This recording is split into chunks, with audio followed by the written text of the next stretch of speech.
चीनले नेपाललाई कालापानी र लिपुलेकको सीमा विवादमा नेपाललाई साथ दिने।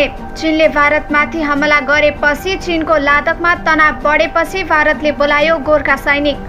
प्रधान सेनापति थापा र सशस्त्र प्रहरीका आइजिपी खनाल कालापानीमा। दर्शकबिन, तपाईले अहिले हेर्दै हुनुहुन्छ र्यापिड खबर। यदि हजुरले अहिलेसम्म पनि हाम्रो च्यानललाई सब्स्क्राइब गर्नु भएको छैन भने तुरुन्तै सब्स्क्राइब गरी नजिकै रहेको बेल आइकन क्लिक गरी हामीसँग जोडिनुहोला। साथै भिडियोलाई अन्तिमसम्म हेरी सक्दो साथ दिनुहोला। भारत र चीन सीमामा 45 वर्षपछि पहिलो पटक दुई देशका सैनिक बीचको दोहोरो भिडन्तमा ठूलो मानवीय क्षति भएको छ। सोमबार राति भएको दुई पक्षीय बीचको भिडन्तमा 5 सैनिक अधिकारी र 22 सैनिक जवानको मृत्यु भएको भारतले जनाएको छ। यद्यपि दुई देशका सैनिक अधिकारी बीच पछिल्लो अवस्थालाई लिएर वार्ता पनि भइरहेको जानकारी दिएको छ। 5 मेमा लादकको पाङ्गोङ नजिकै दुई देशबीच धकेलाधकेल हुँदा दुवैतर्फका केही सैनिक घाइते भएका थिए। भिडन्त गर्ने अवस्थामा दुवै देशका सैनिक पुगिसकेका थिएनन्।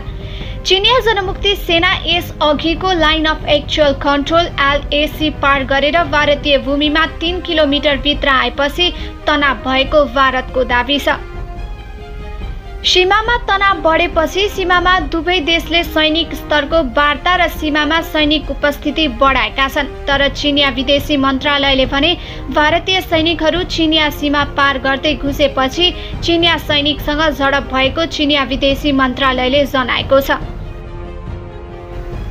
यसैबीच चीनसँग लादकमा युद्धको स्थिति बनेपछि नेपालमा छुट्टी मनाइरहेका गोर्खाली सैनिकलाई भारतले फिर्ता बोलाएको छ। भारतमा कोरोना भाइरसको संक्रमण बढ्नु अघि भारतीय सेनामा कार्यरत गोर्खा सेनाहरू छुट्टी मनाउन घर फर्किएका थिए। तर चीनसँग उत्तर सीमामा विवाद चुलिएपछि भारतीय सेनाले नेपालमा छुट्टी मनाइरहेका गोर्खालीलाई फिर्ता बोलाएका छन्। यो खबर हिजोको राजधानी दैनिकमा छापिएको छ। त्यसैगरी प्रधान सेनापति पूर्ण थापा र सशस्त्र प्रहरीका महानिरीक्षक आइजिपी शैलेन्द्र खनाल हिजो कालापानी प्रस्थान गरेका छन्।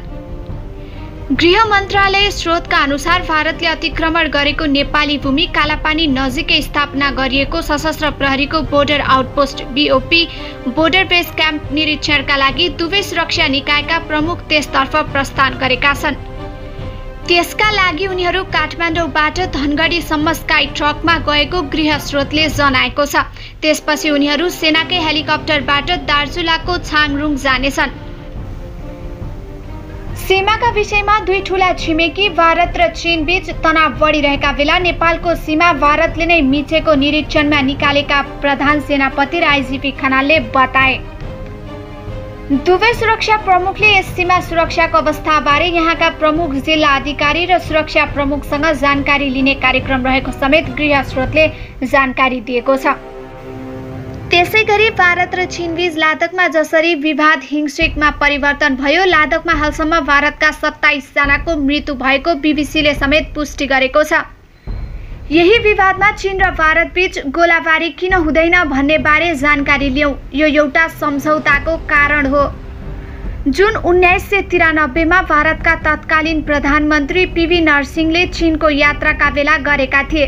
पूर्वी लादक भारत र चीनको सीमा अर्थात् line of actual control LAC करिब 3488 किलोमिटर रहेको भारतले मान्छ भने चीनले यो 2000 किलोमिटर रहेको मान्छ। सन् 1992 मा तत्कालीन चीनिया प्रधानमन्त्री ली पिङ भारत भ्रमणमा गएका थिए। त्यतिबेला तत्कालीन प्रधानमन्त्री PV नरसिंहले ली पिङसँग line of actual control LAC मा शान्ति र स्थिरताका विषयमा कुरा गरेका थिए। त्यसपछि प्रधानमन्त्री नरसिंहले सन् 1993 मा चीन भ्रमणमा गएका थिए। त्यतिबेला नै दुवै देशबीच लाइन अफ एक्चुअल कन्ट्रोलमा शान्ति स्थिरताको लागि सम्झौता गरियो। सम्झौता अनुसार 9 बुँदेमा सहमति बन्यो। यीमध्ये 8 वटालाई अत्याधिक महत्त्वपूर्ण मानिएको थियो।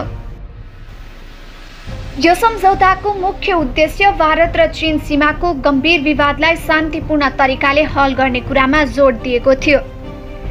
यसमा दोस्रो पक्ष विरुद्ध बल वा सेनाको प्रयोगको धम्की दिन पाइँदैन। दुई देशको सेनाको गतिविधि वास्तविक नियन्त्रण रेखा भन्दा अघि बढ्ने छैनन्। दुई देशबीच मैत्रीपूर्ण सम्बन्धका लागि वास्तविक नियन्त्रण रेखामा रहेका पक्षको सैन्य बल राखिनेछ। नियन्त्रणको रेखामा सैन्य बलको सीमा बढाउने विषयमा दुवै देशबीचको आपसी सरसल्लाहमा निर्भर हुनेछ। सम्झौता अनुसार दुवै पक्षले एकअर्का बीच विश्वास स्थापना गर्नका लागि वास्तविक नियन्त्रण रेखालाई इलाकामा काम गर्नेछन्। सहमति पश्चात पहिचान गरिएका क्षेत्रमा कुनै पनि पक्षले सैन्य अभ्यासको काम गर्ने छैनन्। हरेक पक्षले सम्झौता अनुसार वास्तविक नियन्त्रण रेखा नजिकै हुँदाहुँदै सैन्य अभ्यासको पूर्ण जानकारी दिनेछन्। भारत र चीनको लाइन अफ एक्चुअल कन्ट्रोलमा दुई देशबीचको तर्फबाट हवाई घुसपेठ हुन नदिनका लागि दुई देशले एयरफोर्स सीमामा क्रस नगर्ने विषयमा सम्झौता भएको थियो। दुई पक्ष वास्तविक नियन्त्रणको रेखामा रहेको क्षेत्रमा एयर एक्सरसाइज अथवा हवाई अभ्यासमाथि सम्भावित प्रतिबन्धमाथि पनि विचार गर्नेछन्। सन् 1993 को सम्झौता अनुसार सीमासँगै जोडिएको विषयमा दुई देशको तर्फबाट एक जोइन्ट वर्किङ ग्रुप बनाइनेछ, जसमा कूटनीतिक र सेनाका विशेषज्ञ हुनेछन्। समूहको गठन पनि आपसी परामर्शमा हुने सम्झौता भएको थियो।